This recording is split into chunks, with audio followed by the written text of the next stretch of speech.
Hey, good morning, everyone. Hope you're having a great day so far. It's early morning here in North Carolina. It's cold. It's like 38 degrees, maybe. Cold for here. I'm from New York, and I know cold. You know, not as cold as other parts of this country, but I do know cold. Anyway, so I got this Ford F-150 with a 5.4. And a customer's complaint is a drivability issue. And he kind of varied in things that he said. One time it was a starting issue, and then he also said about a hesitation while driving and come to a traffic light, go to take off, and didn't want to take off. And what I want to talk about when customers diagnose their own cars. I've had a couple of people over several videos say something like, things are obvious, and the customer said this and that, and why don't you just fix what they're talking about? Well, no, I won't do that. That always ends up in an argument with the customer if they're incorrect. I'd rather know they're incorrect first. I will never go off a customer's diagnosis, ever. This vehicle in particular. Okay. 5.4 Triton V8. You see that thing right there, right? That's a fuel injector. The customer said he believes there's a problem with the carburetor. Obviously, it doesn't have a carburetor. I had that Nissan in last week where the customer thought it was a front wheel bearing. Turned out it was a rear wheel bearing. There again, why should I will never take a customer's word for it, even if a customer supplies parts. I'm going to diagnose it first. If you don't want to pay me for diagnosis, bring your car somewhere else. That's all. And not a single one of my customers has ever complained about paying for diagnosis. Never. So, anyway, this thing's cold. It's been sitting over the weekend. I'm going to start it up now. I'm going to see what it does. I did hook my scanner up. I did turn the key to the run position to self-populate the scanner. But now I'm actually going to start it, and I want to see what it does. If it does anything on startup, I have no idea.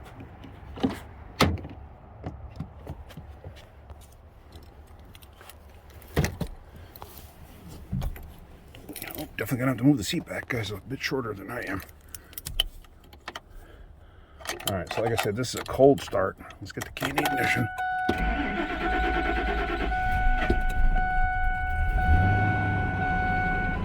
All right, I don't know how many miles are on this thing. I know nothing about it. It's a 2002. It looks pretty well used. So who knows? It does have a check engine light on, so that's good. So let's go and let's check codes.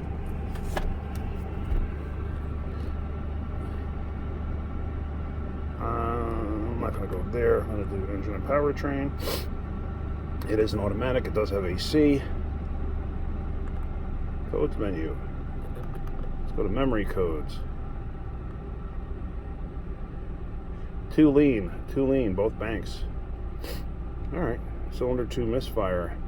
Engine misfire detected on startup. All right, so lean bank 1, lean bank 2. That could be a fuel pump issue. It's possible. Cylinder 2 misfire. It feels pretty smooth, but I'm going to take this thing for a ride. I wonder if there's any pending codes. Lean bank 1, bank 2. I hate those Ford chimes when you don't have your seatbelt on. It does that. So let me get in this thing and actually put my seatbelt on. I gotta let it warm up a little bit because you can't even see out the windshield right now. All right, so I just took it on a road test and it runs fine. It really does run good. I noticed in the past when you have a vehicle with both banks running lean, you could have a plugged fuel filter. My own personal truck, my Silverado, the fuel pump is actually going dead on it, or actually the screen in the tank may be partially plugged up, but if I really get on the truck, all of a sudden it'll develop a misfire and it'll set lean codes both banks because it's not supplying enough fuel. Could be the pump, could be just a pickup, I don't know. But anyway, so on this, I believe I probably have a problem with the PCV hose. That's a common issue on these. I've run into that several times in the past. But let me show you something too real quick. On my scanner, when I'm looking at codes, now up here a lot of times it'll say common repaired or common replaced, whatever. Issues, basically it's common issues that get reported, and they say, okay, for this code, this was the issue I had. But if you look, it says my services have expired, which is weird because I'm on a subscription plan. So I just actually spoke to the Snap-on guy, and he said, yeah, he goes, you're actually overdue for your update. Him and I missed each other for quite a while because of all the issues I had. And last week he wasn't around, so we kept missing each other, but he's going to be here tomorrow. So I get to, fix the scanner then, or actually upload the new program into the scanner, and it should give me all that information once again. But there again, that information is not a, hey, this is your problem, fix this. That's a, here, look here, this could be your problem. Okay, a lot of people just think, oh, it tells you what to fix. No, it doesn't tell you what to fix. It just tells you what a common problem is. You may want to look here. So on this, I know for a fact, because I've seen it way too many times, the PCV hose actually cracks or collapses or whatever and creates the problem. So let me take a quick look at that and see what we see. And one thing too, when I was road testing this, I realized it doesn't have any heat. None. Zero. It's all cold air. The motor warms up, but has no heat. So that was a cold ride. But anyway, there's your PCV hose. It's got the covering on it. Here, I hear the PCV rattling. However, these elbows have a tendency to rot out. So I'm going to have to look. You can actually hear it still. Hear it change tone. But that hose has a tendency to rot where it goes in the back. It's just not fun to get to. Let me get some carburetor cleaner and spray it, see if I hear a change in anything. Got my can of carburetor cleaner, and I took my scanner and I put it on data, and because I wanted to look at the fuel trims. Because another thing too is you could be spraying it and really not be able to detect a change. However, if you look at fuel trim, you should be able to see a change. Or you can look at the O2 sensor activity and see a change. I'm going to look at trim first and see if I see any kind of a change. Because right now it's maxed out at 28 on this. And 28 means it's adding fuel. It's at the 28th level of adding fuel because it's running too lean. So here you go. You just see it above that highlighted thing. 28 on both sides. So here I got some carburetor cleaner. I'm going to start spraying. I'm going to spray towards the back because that's where the PCV comes in. And like I said, that's a common issue. So we'll see if it changes anything. I don't hear any change whatsoever. So that's kind of interesting. That's a common spot right there. And I don't hear a change, and I don't see any kind of a change. I want to see if I can find O2s themselves to look at their actual data, live data. So here you see, this is 1.1, O2 sensor 1.1, bank 1 sensor 1. And staying a little bit towards the low side, and that's 2.1, which is bank 2 sensor 1, and that's staying a little towards the low side. So let me start spraying around and see if I pick up anything anywhere.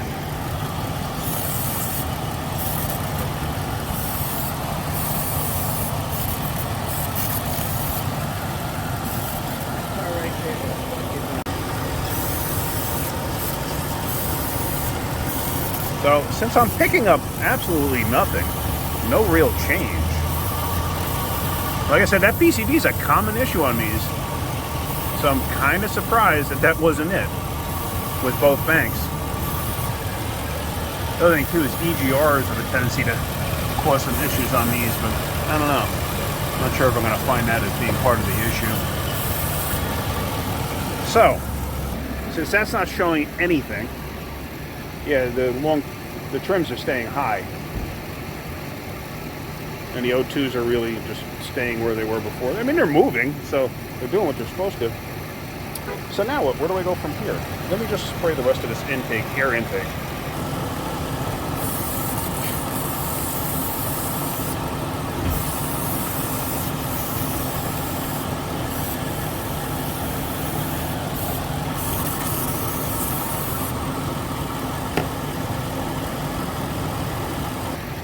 All right, so where do I go from here?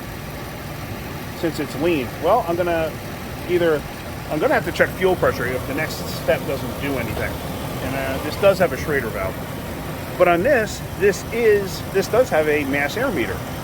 Mass air meters over time, when they get dirty, they can read incorrectly and cause a fuel trims to do that because of their reading, and then you'll wind up getting codes of too lean.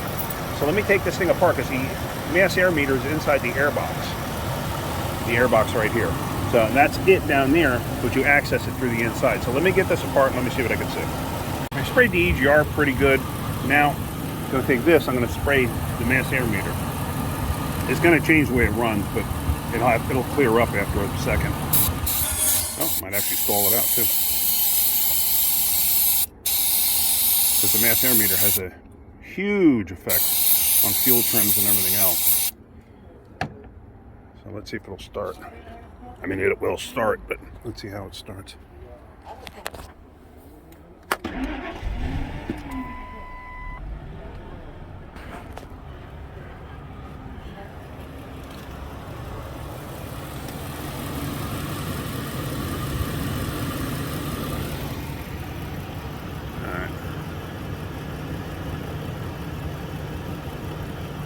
Really see any changes there.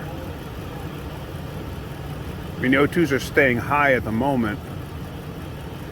But let me see if I can find short-term trims on this thing. So there's actual short-term trims, bank 1 and bank 2.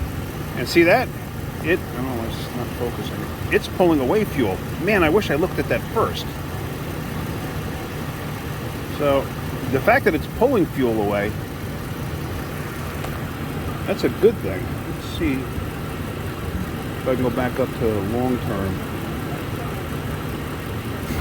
It's not doing anything yet, but I got a funny feeling it will. I'm going to have to clear this up. You hear that? That's just the IAC and that acting up, changing throttle position. But yeah, the fact that it's actually pulling that down, I like that. I wish I looked at that first. That's my fault. I got a funny feeling it's just a bad or dirty mass air meter. I've said it before too. Don't clean with carburetor cleaner or brake cleaner, because what can happen is this stuff can actually leave a film on the mass air meter, and then you'll have even more problems down the road. And do not ever scrub them with anything. They're very delicate. Just spray them and be done. Don't touch them with it. Not even a Q-tip. Just do that and be done.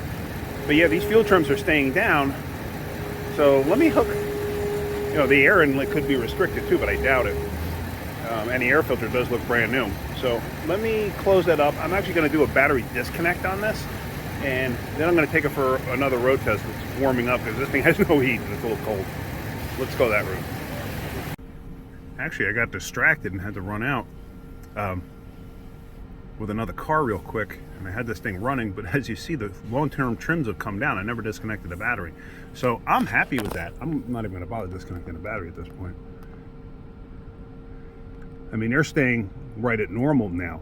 So I seriously think it was just a bad or a dirty mass air meter, but I'm going to take this thing for a good heavy ride now and just see if it changed anything. At least it's warming up, so I don't have to freeze to death in this thing. All right, so let's go on another road test and see what she does. Well, that's not it. I really thought that was going to be the issue, because I've seen it way too many times. But now that this thing's like really warmed up and I'm going down the road, I realize when you're going full throttle, it's starting to lose some power. So one of two things: either the cats are getting plugged up or it's losing fuel pressure. I'm going to go with losing fuel pressure first before I go with cats. But now I'm just accelerating down the road. I just turned around in church.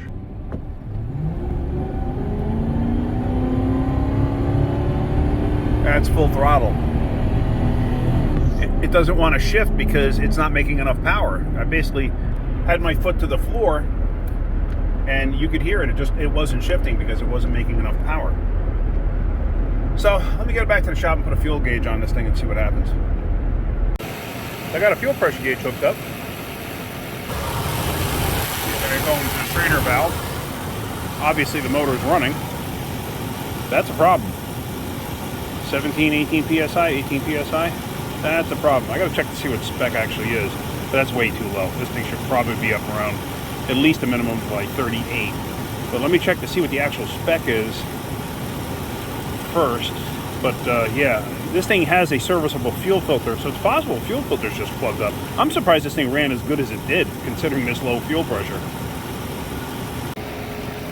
So I did just check, and it's supposed to be 30 to 45. So obviously it's less. It's about half that. Actually, less than half of that. So I'm gonna go and pull the fuel filter out of this thing, and let's get a fuel filter in this thing and see if that changes the actual pressure here. All right, so we're up in the air. I did not put that in. Obviously, somebody just put a fuel filter in, chasing the same problem. So it's going to need a fuel pump. That's what it's going to boil down to. So I'm going to see if the customer actually wants to fix it or not. So you give them pricing, go from there.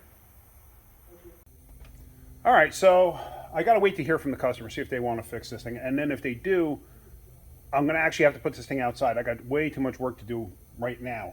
So I'm going to sidetrack this thing. It may not be till the end of the week before I get to do that. So I'm going to end this video here. So obviously we know we have a fuel pump problem. Just sitting here, I mean, it holds pressure. It's holding pressure, you know, but it's just not making any pressure. And see, from the heat in the motor, the pressure actually went up a bit. While it's running, it's down around 18. So I'm going to take the gauge off of this thing. I'm going to park it outside. So hopefully you got something out of that. I mean, like I said, I really thought it was going to be the mass air meter just because of the way it ran. And when I first drove it, it didn't have a power issue. It ran great. And then the hotter it got, you know, because I took it on a long ride. I went all the way down to that church. That's a good 10-mile jaunt down to there. And just as I was getting there, I was like, you know what? This thing's losing power. So, all right, well, we know what it is. So we're going to go that route. Hopefully it didn't ruin the cats. I've seen that happen before, running lean, and it winds up ruining the cats. So, but we'll find out. So if he goes for the pump and I do that, I'll make a separate video on that. But yeah, so that's it. So if you got something out of the video, hit the like button. If you could, please subscribe. All right, guys, have a great day. Keep wrenching.